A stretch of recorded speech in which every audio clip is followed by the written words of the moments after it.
We got this from the Post-Millennial. Democrats in Chicago book hotels under fake names to hide from protesters. Oh, some hotels have been getting random calls asking for people, an anonymous lawmaker said. Axios report the Democratic Party security officials are worried that demonstrators might turn on members of Congress. Might? If they get access to a member of Congress, they don't need to turn on them. They will target them, period. The protests were planned before Kamala Harris was appointed.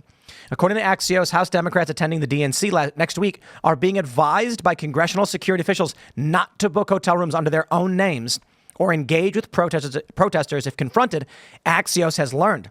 The guidance comes as some Democratic lawmakers are fearful about their safety. That's just so weird. So weird. The RNC didn't have this problem. No, they didn't have this problem because the Democrats are the party of violence.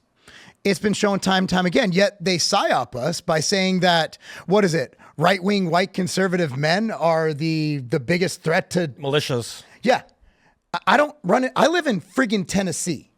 I've yet to run into one militia. I've yet to see a militia in real life. And I live in the South. I'd imagine I'd see some here and there. No, nobody wearing camouflage, no one walking around. I do not think that's our problem right now. Domestic terrorism is a problem. We saw who they are. It's the left. All Act Blue. Remember BLM? Where did those donations on the website go to? Act Blue.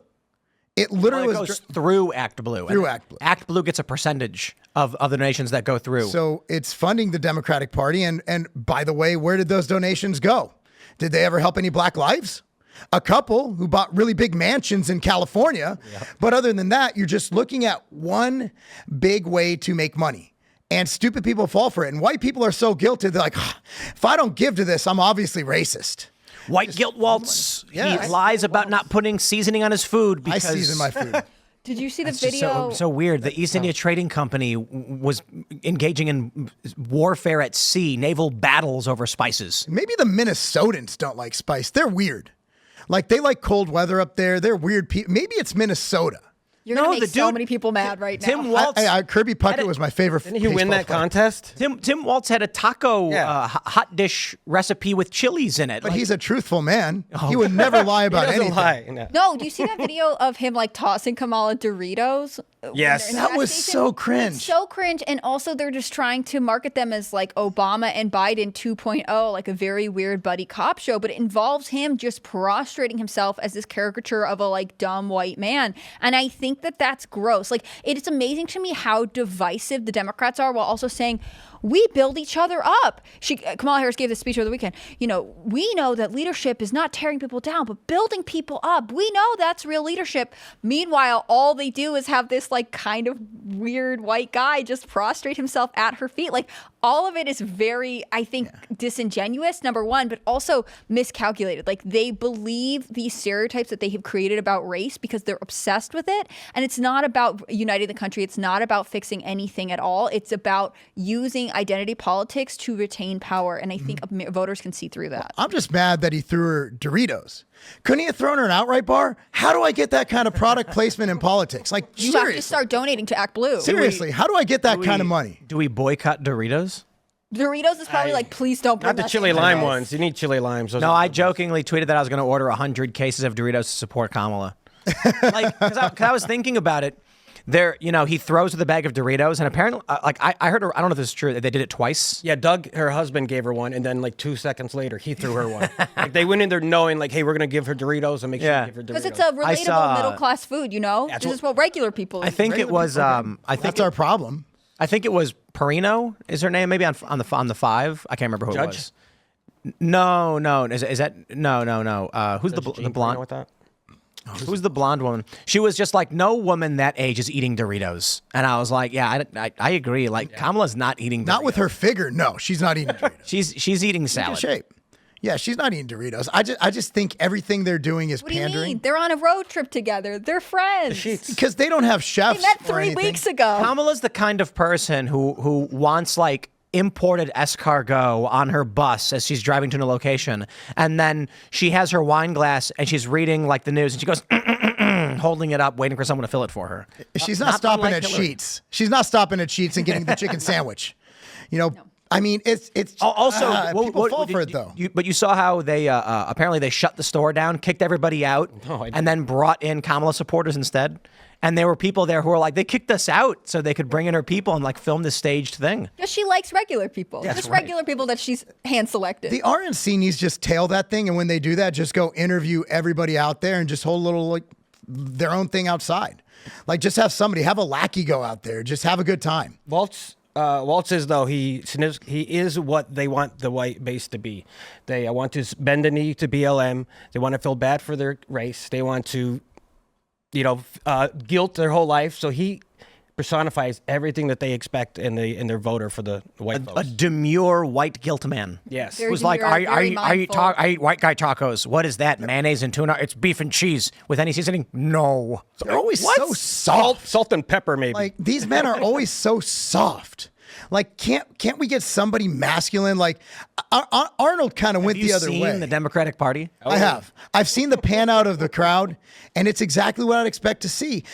Again, like we talked about this a little bit before we came on, but Republicans, it just seems to be the party of fitness. I bet I can switch over right now to our tab with the DNC, and you will not be surprised by the way the person on the DNC looks. You guys ready? yeah. Yeah, let's All right, do it. let's get it. Old white lady with Oh no! crazy Wait. glasses. Okay, there's nobody there. If you had clicked 10 seconds before, you would have nailed it. Yeah, it was like some woman. Wait, someone's coming on. All right. I don't know. It's kind of neutral. I don't know who this guy is. I mean, I can make fun of his weight, but that wouldn't be nice. no, He's he in the seems Arsenal Hall. fairly average. He's a fairly average guy. Okay, so Right before you said right- that, it was our like Was black it? glasses, blue giant earrings, like Right, librarian right. jacket. No, and friend. what was she? She was the attorney general in Minnesota. No, the lieutenant governor of Minnesota with the funny glasses going side. Yeah. So, That's what you'd expect. so it was the 26. I think it was the 2016 conventions. It was Lacey Green, actually. If you guys remember Lacey Green, I don't know if she's still on YouTube these days, but she was talking about how at the RNC everybody's attractive, at the DNC not so much. Yeah. And apparently this wasn't super offensive to the left at the time, but if you bring this point up now, the left they get really offended, and then what they do is there was this one segment I did a few years ago where I was talking about how Republicans are more attractive than liberals, scientifically, statistically, and all of these leftists, like the Young Turks and Majority Report, they were just like, oh yeah, well, Tim Pool's ugly. Look at him. And I was like, why are you insulting me for me bringing up a study that like the Washington Post reported on? Yeah. This is true. And this is the problem with the left. I'll tell you exactly what makes it easy for me to not want to be involved with these people is that they argue against their own arguments. Okay. So I'm literally making a segment where I'm like, if you go to the DNC, you see a bunch of short men, effeminate men, and fat women.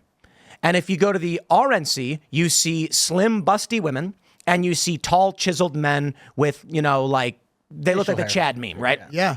And it's not absolute. There are fat, ugly people at the RNC, Yeah. and there's attractive people at the DNC too, but it's tendency.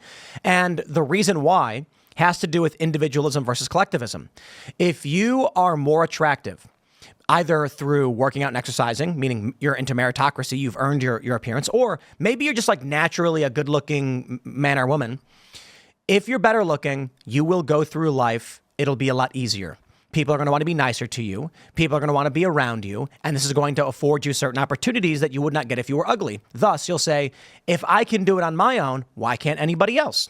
If you are a short, effeminate man and you're having a hard time getting through life because women don't want to talk to you and you're getting angry, you will fall into collectivist ideas like, we can't do it on our own. We need to band together to survive. And this is not my opinion. This is actually what the research shows, why you see this split between the Democratic Party for collectivism and the right for individualism and meritocracy. And they get really offended that you bring up quite literally the leftists' argument on privilege. I'm like, the left has been arguing about attraction and thin privilege for a decade. Yeah. The moment you bring it up, they call you ugly. And they're like, no, you're ugly. Well, I got news for you guys. Democrats are uglier. That's a fact. Well, speaking of science, it is literally scientifically, science is very pretty much well established that conservative men have higher testosterone than Democrat men. They have actually done published studies on this. What do you think caused? Do you think the testosterone leads men to be conservative? Or do you think being conservative lends to testosterone? Which came first, the chicken or the egg? Like, why are Democratic men... Here you go. I just want to make sure I can pull this up so that There it is. Conservatives really are better looking, research says. By the far And right it's- and outlet, it's- the Washington Post. Right, but it's exactly as I explained it. It's collectivists versus individualists. Anyway, continue. Well, Democrat men, their voting patterns are much like women. It's directly correlated with their hormonal profiles, with their testosterone levels. I think it could be a lot of things. I think a lot of times you look at the hormonal system, the endocrine system in the body, it's all interrelated. So if someone goes out and they work out, they train, if you look at what's causing the low testosterone males, we could point to microplastics and we could point to whatever we want. There's a lot of things. If you look at the number one correlation, it's obesity. So if you're someone who works out, you're going to naturally have lower body fat. Lower body fat is extremely estrogenic. You're going to have higher testosterone. So that will tend to influence your voting patterns because you're going to start thinking like a man. So whereas Democrat men tend to vote like women, conservative men tend to vote like men. I'd hate to say it, but if you look at the maps, Democrat, like women voters, Democrat voters, and men, then you look at, okay, here's what happened for men vote. Like if you look at those conservative men, like they're going to have specific voting patterns. And I think you can boil it down to hormones. And a lot of it has to do with exercise, different sports they choose. Cernovich was talking the other day, like you go to a runner's club and they're all liberal. They're all Democrat. You go to a gym, a weight training gym, you're going to run into a lot of libertarians and conservatives. It just is what it is. Activity almost predicts where they're going to vote.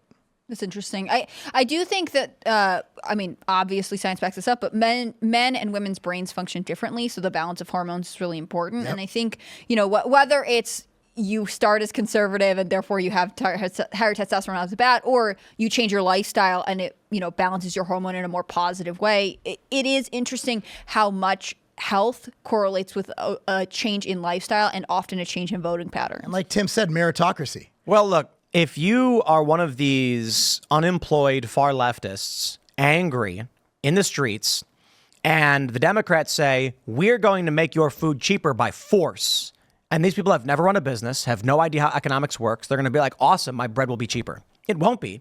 They're just lying to you. Then imagine you run a business, you hear that, you're like, that won't work, that's insane. The individual of merit who has established a business which benefits all of mankind, I mean, if it's a small shop, it's a local thing, but still benefiting mankind, they are going to be negatively impacted by Democrat policies because Democrats are pandering to people who are not on average. No, I shouldn't say on average, but they're pandering to many people who are not functioning members of society. If the argument from Republicans is the more aggressive, I would say, if this is the Democrat argument that they don't care for the homeless, they don't care for any of these groups, they're going to cast you out, give their buddies tax cuts, well, then you're basically saying that their policies favor those who are running businesses and are going to create systems that lift everybody up. That's literally what we're looking at. Yeah. They don't understand how hard it is to run a business. Businesses are flailing left and right. Big Lots is closing down how many hundreds of locations? They're shutting down left and right. Right now, companies are operating on slim profits. My favorite is when Biden brought up shrinkflation. Well, it's the same price for less product. Yeah, because the cost of goods went up. So to hit the certain price point, they had to reduce the amount of product in there. Cost of goods is through the roof. Right now, businesses are flailing. That's why I always tell people, support companies that don't hate you. Trump should do the same thing, but instead of Doritos, he should do Funyuns. I don't know anybody who likes Funyuns. Do you guys? Yeah, You like I'm Funyuns? a Funyun guy. It's a Can't weird is. snack. You got to eat them kind of slow. You can't eat them all at once. It's not like potato chips. You got to kind of, because it's so hard and crispy, you just got to do one at a time. But yeah, But I that's rock just- Funyuns. I don't know. You're the only Interesting. one. I don't know anyone else either. If you get them in like the little, like the variety packs, they're always the ones that are left over. I mean, I think the thing about Trump is like he doesn't have to stage this like, oh, I'm tossing you some Doritos because we're actually friends, like stage moment, because he does things naturally and also doesn't hide the fact that like, yes, he is extremely wealthy. You know, like he posts this photo of his like taco salad online, gets dragged for it. He defends Diet Coke while also criticizing it. Like there's a lot of stuff that Trump does just authentically that I think resonates with people, as opposed to these moments where you're trying to say like, we're of the working class, see, we eat Doritos and this guy doesn't know what seasoning is. It's a different campaign, and I think people can tell the difference just the same way that like people can tell instinctively when Kamala was like, I'm going to tax or like end tax on tips. They were like, you're just playing catch up now. She's the one who voted to tax tips. She's the one who voted to enforce taxation on tips. Thanks for watching this clip from Timcast IRL. Make sure to check out the live show Monday through Friday at 8 p.m. on this channel. Subscribe and we'll see you all there.